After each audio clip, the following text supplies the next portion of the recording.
তুমি কি করছো?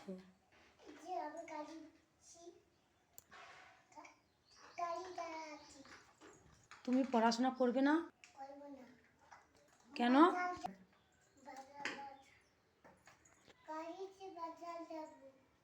কি আনতে?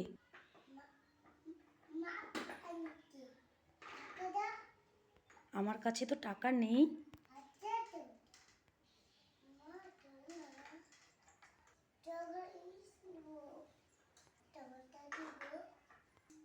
আমার চাই না, তুমি চুপচাপ চলে আসো আমার কাছে, পড়ে যাবে গাড়ি থেকে।